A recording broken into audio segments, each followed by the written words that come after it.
Đây là đế chế hùng mạnh nhất trong thế giới côn trùng, với hàng triệu cá thể, sự kỷ luật tuyệt đối và một hệ thống miễn dịch xã hội từng khiến mọi kẻ thù phải khiếp sợ. Đàn kiến là một pháo đài không thể bị phá vỡ nếu nhìn từ bên ngoài. Nhưng trong cái đế chế hùng mạnh đó vẫn tồn tại những kẻ nội gián. Những kẻ không dùng gươm giáo, không dùng bạo lực, mà chỉ cần một tín hiệu hóa học duy nhất để biến cả một pháo đài thành những xác sống, phục vụ cho sự sinh tồn của chúng. Điều đáng chú ý không phải ai thắng trong cuộc chiến này.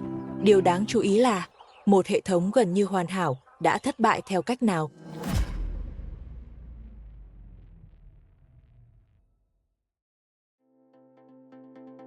Để hiểu vì sao một hệ thống tưởng như bất khả xâm phạm lại có thể sụp đổ, trước hết, chúng ta phải hiểu vì sao nó gần như không thể bị đánh bại. Thoạt nhìn, một đàn kiến chỉ là hàng nghìn cá thể nhỏ bé đang di chuyển hỗn loạn, nhưng đó chỉ là những gì mắt chúng ta nhìn thấy. Ở cấp độ của hệ thống, cả đàn hoạt động như một siêu cơ thể. Không có vị tướng nào đưa ra mệnh lệnh, không có bộ não trung tâm điều khiển mọi quyết định, mỗi con kiến chỉ phản ứng với những tín hiệu hóa học xung quanh nó. Nhưng khi hàng nghìn cá thể cùng tuân theo những quy tắc đơn giản ấy, cả đàn bắt đầu thể hiện một trí thông minh tập thể vượt xa bất kỳ cá thể nào. Mạng lưới pheromone chính là hệ thống truyền thông của đế chế này. Mỗi tín hiệu đều được tạo ra, khuếch đại hoặc xóa bỏ bởi chính hành vi của cả tập thể. Nhờ vậy, đàn kiến có thể thích nghi liên tục với môi trường mà không cần một người chỉ huy. Nhưng sức mạnh lớn nhất của hệ thống này lại nằm ở khả năng xác thực. Mọi cá thể đều phải mang đúng tín hiệu hóa học của thuộc địa. Chỉ một sai lệch nhỏ cũng đủ để bị nhận diện là kẻ xâm nhập và bị loại bỏ ngay lập tức. Chính bộ lọc khắt khe đó đã bảo vệ các đàn kiến qua hàng chục triệu năm tiến hóa, và cũng chính bộ lọc ấy đã tạo ra điểm mù mà một ký sinh trùng sẽ khai thác một cách hoàn hảo. Vậy, nấm đã khai thác điểm mù đó bằng cách nào? Điều đáng ngạc nhiên là nó không hề tấn công vào cả hệ thống, nó cũng không cố phá vỡ cấu trúc của bầy đàn. Thay vào đó, nó chỉ nhắm đến một cá thể duy nhất. Một khi bào tử xâm nhập vào cơ thể kiến, mục tiêu của nấm không phải là phá hủy vật chủ, mà là chiếm quyền điều khiển hành vi của nó. Con kiến vẫn đi lại, vẫn phản ứng với môi trường và vẫn giữ nguyên vị trí của mình trong mạng lưới. Từ bên ngoài, gần như không có dấu hiệu nào cho thấy hệ thống đã bị xâm nhập. Đó chính là điểm khác biệt giữa một cuộc tấn công thông thường và một cuộc chiếm quyền hệ thống.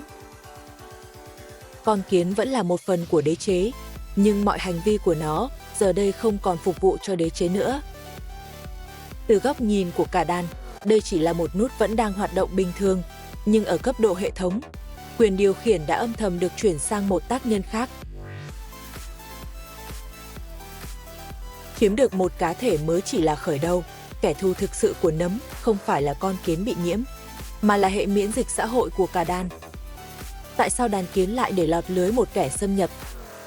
Vì chúng không được lập trình để tìm kiếm nấm, chúng tìm kiếm sự bất thường. Hàng triệu năm qua, kiến vận hành dựa trên sự tin tưởng tuyệt đối vào mã hóa pheromone. Nhưng đây là một cuộc chạy đua với thời gian. Nấm chỉ có đúng một cửa sổ an toàn. Nó phải thao túng hành vi vật chủ trước khi hệ thống vệ sinh của đàn phát hiện ra những tín hiệu lỗi. Nếu nấm hành động quá vội vàng, cơ thể con kiến sẽ phát ra những tín hiệu hóa học bất thường, một cảnh báo đỏ khiến nó bị đồng loại trục xuất ngay lập tức. Vậy tại sao nó vẫn lọt lưới? Vì nấm đã học được cách giả lập những tín hiệu bình thường. Nó không cần kiến trở nên hoàn hảo. Nó chỉ cần kiến đủ bình thường để không kích hoạt bộ lọc quét dẫn của đàn. Cuộc chiến lúc này không còn là vũ lực, mà là sự tinh vi trong việc ẩn mình qua từng giây. Kể từ thời điểm xâm nhập thành công, cả nấm và đàn kiến đều bước vào một cuộc đếm ngược khắc nghiệt. Nấm phải hoàn tất việc điều khiển trước khi hệ miễn dịch xã hội phát hiện vật chủ, còn đàn kiến phải loại bỏ cá thể nhiễm trước khi nó rời khỏi tổ. Nhưng tại sao phải rời tổ? Nếu con kiến chết trong tổ, những con kiến dọn xác sẽ mang nó đi đổ ở bãi rác xa xôi, nơi không có độ ẩm, không có gió, đồng nghĩa với việc toàn bộ vòng đời của nấm sẽ bị tiêu hủy. Nhưng ra ngoài sớm cũng là một sai lầm chết người. Nấm cần thời gian để tích lũy năng lượng và chiếm quyền kiểm soát hệ thống vận động. Nếu ép con kiến rời tổ quá sớm, nấm sẽ không thể duy trì sự điều khiển và vật chủ sẽ gục ngã giữa đường. Đó là lý do bạn thấy hành vi của con kiến thay đổi đột ngột. Nó không còn đi theo lộ trình của tổ, mà bắt đầu hành trình của một con tốt bị gạt khỏi bàn cờ. Mọi sự di chuyển của con kiến lúc này đều là một phép tính toán, phải thoát khỏi sự giám sát của đàn, nhưng phải đủ gần để đạt được mục tiêu sinh sản tiếp theo. Nhưng thoát khỏi tổ mới chỉ là một nửa kế hoạch. Con kiến vẫn còn phải đưa nấm đến đúng nơi mà vòng đời của nó mới có thể tiếp tục. Đó là lý do hành trình không kết thúc dưới mặt đất, nó bắt đầu hướng lên phía tán rừng. Thoạt nhìn, con kiến chỉ đang leo lên một thân cây, nhưng trên thực tế, mỗi mét nó di chuyển đều làm thay đổi nhiệt độ, độ ẩm và luồng không khí xung quanh. Với nấm, đó không chỉ là khoảng cách, đó là sự khác biệt giữa thất bại và sinh sản thành công. Các nghiên cứu cho thấy, phần lớn kiến bị điều khiển sẽ dừng lại ở một vùng vi khí hậu rất ổn định, nơi đủ ẩm để nấm phát triển, nhưng cũng đủ thông thoáng để bào tử có thể được giải phóng hiệu quả. Nhưng ngay cả khi đã đến đúng độ cao, nhiệm vụ vẫn chưa hoàn tất.